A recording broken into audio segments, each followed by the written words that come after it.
it like transitioning from like the original, like whole original group to like getting like 3 new Rangers, and then like having Catherine Sutherland come in, and how was just like that when the team started changing? How was that like for you guys?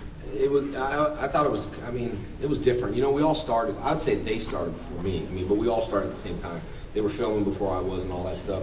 And but you know, the transition was different. It was weird, you know, because you're like in the middle of it. You know, either you come on our side, you know, like Jerry Maguire, who's with me, you know, and it just I couldn't, you know, leave, and I had a family at the time, and you know, I just kind of we just I guess it was kind of like I felt like. Really kind of 3 against 3, you know, or 2, 3 against 2. It was originally 3 that switched, and then yeah, 3. So it was kind of like 3 against 3. So it was kind of like I don't know, it felt like it was kind of. And then Catherine came, and you know, with her accent was different. So, but yeah, it was definitely different, and things just started changing on the show, you know, and it just you know, lots of things. So that's just my experience. I think for me, it was a big disappointment. So, I mean, the chemistry that we had with the original 6, I don't think you could ever beat. And I don't mean any disrespect to the actors that came after us and joined the cast, but the original 6. And as I said, no disrespect to the actors, but, you know, the original 6 of us, we had great chemistry together. And I think it's really unfortunate that Twee and Walter and Austin had to leave the way that they did. And I wish we, as actors, had figured out a way to stick together and maybe stood our ground somehow, but just the way that things were going down, it just wasn't the right time. We all would have been replaced. I don't know. Yeah. Who knows? Yeah, we don't know. It's a but gamble. It's a gamble. I wasn't willing to take that gamble. Right, and you made the right choice. Walk away, learn when to run. Yeah. So, but you know, as the new actors came in, I think they added a whole new dimension, and you know, they were all great to work with. So it was a good time. How about over here? So, when your kids misbehave, do you ever threaten to send them to a World Peace Conference? That's where you go. That's it. Actually, I think we could probably learn something from that episode in the world, the way that the world is right now. So, yeah. Over here. One of y'all. Anyone? Somebody had a question over here. Yeah, go ahead.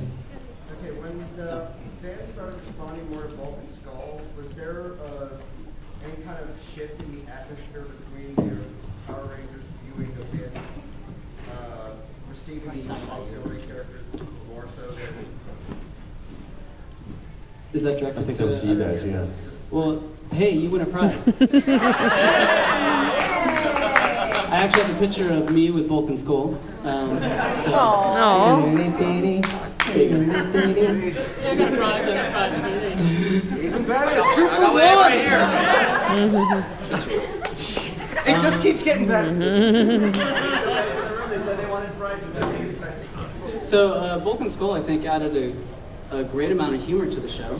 I didn't feel like, I don't know if I understand. He's not even paying attention. I don't know that I understand your question. Like, I was trying to figure out the best way to say it, but I'm like... No, you were looking at your prices like which one's better. So what? I give you a Tootsie Roll. Big deal. But like, since the focus was originally on the Power Rangers, when the fans started responding more to Vulcan Skull, was there any kind of like tension or way you viewed the characters change? I don't know. I didn't experience any tension towards them at all. I don't know if they had tension towards us, but... How about when the fact that they went into more series than you guys? Like, how was that received? But they lasted. More power to them. Hey, if you're a working actor, good for you. That doesn't affect me. It doesn't affect... Yeah, we don't sit around and set going, hey man, I found out that more fans like you than me. I'm gonna have to do something about that. It doesn't work that way. You're happy when a friend of yours, when somebody you work with continues to work, you know, and they're upset when you get bumped off or you move on. But that's just what happens. That's the way the industry is. Yes, this is for Tony. Yes. Who was it that was in charge of casting? Because they chose an Asian girl to play the yellow. And then the black for the black. I will. We didn't want to get sued. I will take partial blame for that. There was a lot of us involved in casting. Katie Wallen did the original. Wallen did the original casting, and the casting decisions were made by the production, the story team, which I was a part of, and Chaim Saban. So those are the people that made it. When I structured because my job was to kind of lay out the character structure in the story, and I borrowed from an earlier version of an attempt to do Power Rangers that Shuki Levy, the executive producer, had done, and they had these characters named a particular way, and we went and cast, and we went ahead and put them in that way, and we were 15 episodes in when we realized, somebody pointed it out, and we realized, because none of us, you had to understand, Saban Entertainment was this multinational, multi-ethnic company. I mean, you could walk through the upstairs and hear 5 different languages being, well, none of us thought in those terms. Yeah. And when somebody pointed out, and we just kind of went, oh my God, what do we do? And we were just shut up and hope nobody notices. And it was about 1.5 years till TV Guide finally pointed it out. So when the transition happened with the new characters, we immediately fixed that. It was just an oversight. It was never intended to be that way. So it's just the way it came out. So. I have a question for you, David. What did it feel like when Billy and Kimberly switched bodies? Yeah, that's a good question. I'll figure out a prize for you. Yeah, we'll give you this one. This is a picture of me in Teen Beat. So lucky you. Oh, cute. Actually, that was, I don't remember what episode that was, but I know it was at the beginning. And I know Amy Jo and I, that was probably like, we had to rehearse a lot before we actually started filming. We were in rehearsals, I think, for 3 months before the series actually started shooting. Yeah. And that just happened to be one of the scripts that was done. So she and I got to work a lot on that. And it was interesting to play a girl. It was in the first couple of months of shooting because it was still down in Culver City. Yeah, we were. Yep. So it was fun. I did her hair, but when we shot, I have an outtake at home about this. When they shot the episode and the pyro went off, it actually caught Amy Jo's hair on fire. She and I she was set on fire in that episode. I was almost set on fire, but I got electrocuted in that episode. So good times. No. Yeah. Way in the back. Now, I remember Jason did the Forever Red episode. Has there ever been any talks of you guys coming back for like an all sorts reunion? Forever Blue? That's funny. Come back together.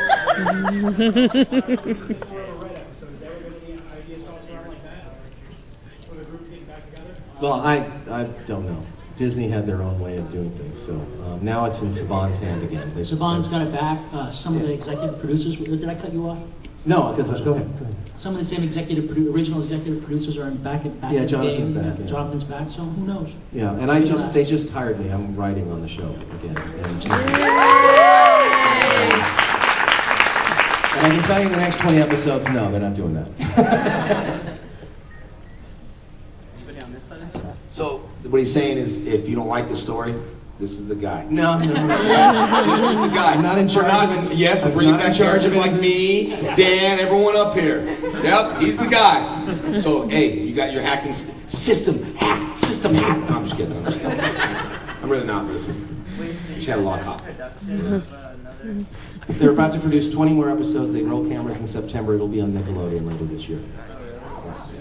How about the guy in the blue? I don't know if this is something that you guys experienced or not, but do you ever have any sort of run-ins or experiences with like the different parent groups that were attacking the show for being too violent? I don't know that we had any specific run-ins. I know there was a lot of controversy going on when the show was on the air, and people were writing into the network, I think, and we did public service announcements to try to combat that, but when I was out in public, I never experienced anybody say anything bad or you guys are bad for teaching kids how to fight. And so none of that. There was a study. I had to do a video for Chaim to take to President Clinton because Hillary was talking a lot about Power Rangers. And on there we discovered that there was a couple of studies done about the effects of Power Rangers, and by and large it was positive. That yes, the kids jumped around and stuff and maybe kicked over a table after they saw the show, but what they weren't doing was kicking each other. And that's really, because that was a big thing in the Rangers, brains before brawn, all those little things that we threw in there. So a lot of the parents groups kind of waned off right after that because they started realizing there was really positive messages in the show. My brother and I were kicking each other way before Power Rangers. Yeah. I've read on the internet that you actually filmed scenes for the second movie. Is that true or not? Me personally? Yeah, you. Yeah. That's actually completely false. No, Okay. I never had anything to do with the second movie. Thanks. The color coordinated Rangers question made me was, I saw like the hidden pilot of Power Rangers where it's different. Yeah. So what made the casting of Toy to become the Yellow Ranger the way it was, and thus cause it to become the coordinated Rangers? That's true. I didn't. That's right. That's actually, yeah. The fact is, Audrey Dubois, who was the original Ranger, they had a disagreement on contracts and what she wanted and what we were willing to do, and so we parted company at that point. And they cast Twee because she looked beautiful and graceful, and we didn't have an Asian in the cast, and we really wanted a multicultural cast as much as possible. And I worked with her in the martial arts skills before the audition. Yeah, because she needed it. Yeah, she was not a martial artist, so